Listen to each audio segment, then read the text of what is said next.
Salam əziz izləyicilərim, kanalıma xoş gəlmisiniz. Bugünkü videomda eyni xəmirdən iki fərqli içlikli kətələrin hazırlanmasını sizinlə paylaşıram. Günlərcə qalsa belə boyatamayan, şokoladlı, kakoslu, çox dadlı kətələr alınır. İndi keçək hazırlanma qaydasına. Xəmir üçün ərzaq qabına un tökmüşəm, un ələnmiş undur. Üzərinə 100 qram doğranmış kərə yağını əlavə eləyib, əlimlə ovuşdurub umac hazırlayıram. İstəyə görə kərə yağını margarinlə də əvəz eləmək olar. Yağ əgər donmuş olarsa elə rəndənin iri gözündən də keçirdib umacı hazırlaya bilərsiniz.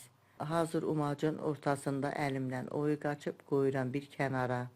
Başqa bir qabda 5 xörək qaşığı şəkər tozu götürmüşəm. Üzərinə bir bütük yumurta, bir yumurtanın da ağın sarısından ayırmışam.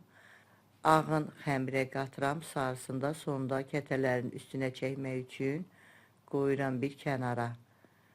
Yumurta ilə şəkər tozunu da yaxşı qarışdırandan sonra onu da umacın üstünə əlavə edirəm.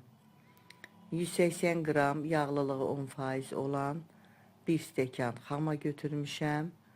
Xamanın üzərinə yarım çay qaşığı soda əlavə edib qarışdırıram.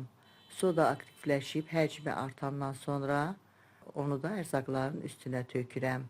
Əgər evdə xamanız yoxdursa, elə xamanı qatıqla da əvəz eləmək olar. Sodanı sevməyənlər sodanı da bir dolu çay qaşığı qabartma tozu ilə əvəz eləyə bilər. Bir paket 5 qram da şəkərli vanil əlavə eləyib, ərzaqları əvvəlcə spatula ilə qarışdırıram. Çətin olduqda əlimlə xəmir yoğururam. Kətə üçün istifadə elədiyim ərzaqların ölçülərini videomun açıqlama bölümündə də qeyd eləmişəm. Oradan da baxa bilərsiniz. Xəmir üçün 3 stəkan un istifadə elədim. Stəkan ölçüsü 200 ml-dir. Amma xəmiri yoğuranda unun çəkisi növünə görə dəyişə bilər. Az ya da çox ola bilər. Belə gördüyünüz kimi ələ yapışmayan yumuşaq bir xəmir alındı. Xəmirin üstünü örtüb bir 15 dəqiqə gözlədirəm. Bu arada kakosla iki fərqli içlik hazırlayıram. Birinci içlik üçün 200 ml stəkanla 1 stəkan kakos götürmüşəm. Ərzaq qabına tökürəm. Üzərinə 2 xörək qaşığı bişmiş qatlaşmış süd əlavə eləyib yaxşı qarışdırıram. İçlik biraz bərk olmalıdır. Kətələr pişəndə kənarlardan axmasın, ona görə biraz qatı bərk olsa daha yaxşı olar. Belə gördüyünüz kimi bərk bir içlik alındı. İkinci içlikdə yenə kakosludur. Ona da yenə 200 ml stəkanla 1 stəkan kakos, 2 xörək qaşığı da şokolad yağı əlavə eləyib, bunları da yaxşı qarışdırıram. İstəyə görə içliyə əlavələr eləmək olar. Qoz ləpəsi, araxis, fındıq da əlavə eləmək olar. Mən elə belə sadə hazırladım. Yoğurduğum xəmiri un səpdiyim dəzgahın üstünə qoymuşam. Xəmiri 2 yerə bölürəm.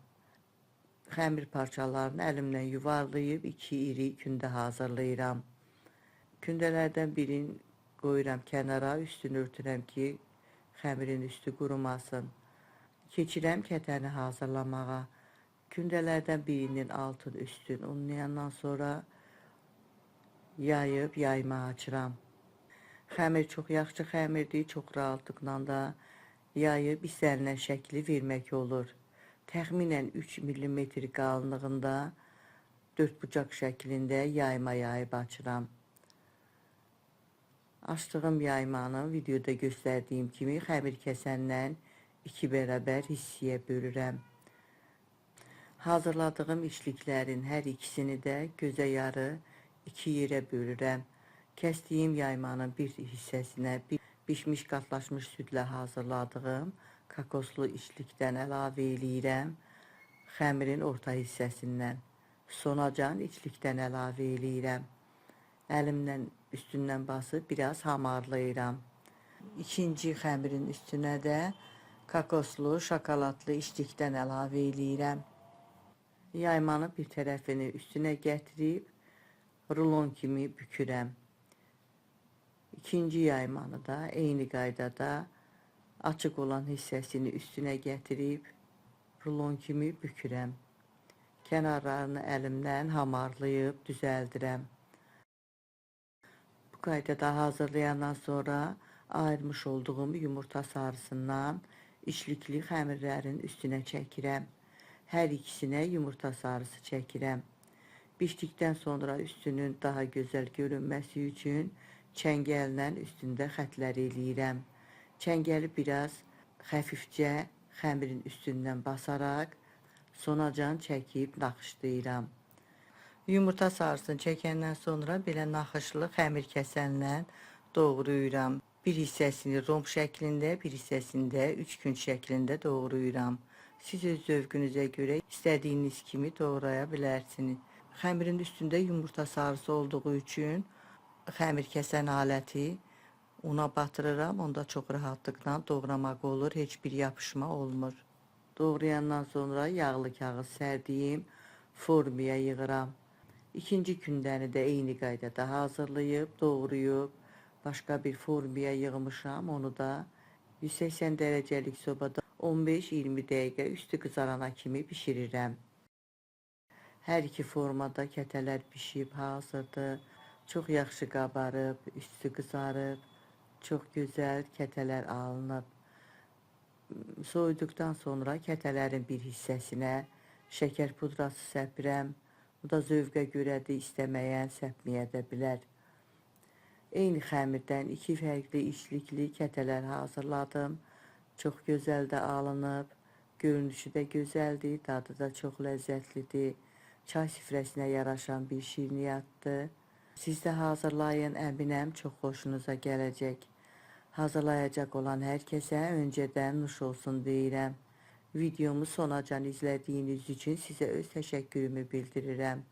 Əgər bu videomda sizin üçün faydalı oldusa, izlədikdən sonra bəyən düyməsini basmağı, dostlarınızla paylaşmağı, şərh bölümündə öz fikirlərinizi mənimlə bölüşməyi unutmayın. Sağ olun, yeni videolarda görüşənədək.